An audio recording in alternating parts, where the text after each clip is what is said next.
সর্বস্তরের মানুষের উদ্দেশ্যে বক্তব্য রাখার জন্য বিনয়ভাবে অনুরোধ করছি ডক্টর শফিকুর রহমান। ডক্টর শফিকুর রহমান।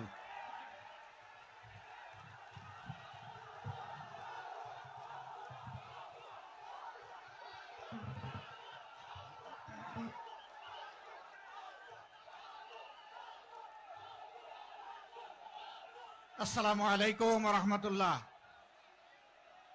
আবার সালাম। আসসালামু আলাইকুম রহমতুল্লাহ। মাশাল্লাহ, এবার বোঝা গেল সাতকানিয়া লোহাগাড়া।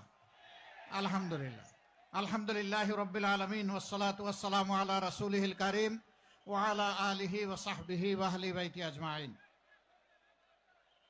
প্রিয় দক্ষিণ চট্টলবাসী, আপনারা কেমন আছেন? আলহামদুলিল্লাহ, আল্লাহ তাআলার শুকরিয়া যে আমরা মুক্ত বাংলাদেশে মানুষের অধিকারের পক্ষে লড়াই করার সুযোগ পাচ্ছি। আলহামদুলিল্লাহ। 24 না হলে কি 26 পাওয়া যেত? তো 24কে যারা স্বীকার করে তারাই তো 26-এর উত্তরসূরি নাকি? আর যারা 24 স্বীকার করে না তাদের জন্য কোনো 26 আছে? তাদের জন্য ইনশাআল্লাহ 26-এ লাল কার্ড। প্রিয় চট্টলাবাসী,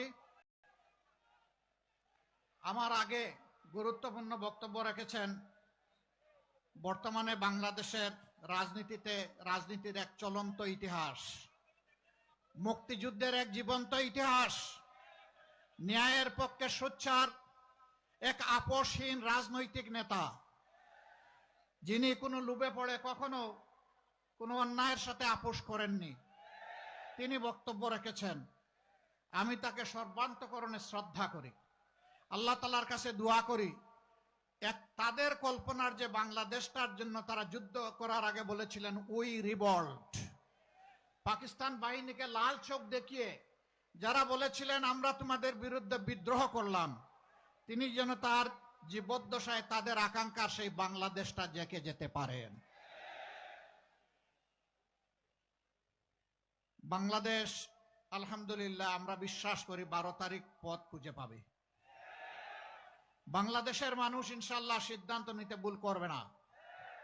যে যুবকদের নেতৃত্বে আমাদের বিপ্লব সফল হয়েছে সেই যুবকরাই বাংলাদেশের পথ দেখিয়ে দিয়েছে।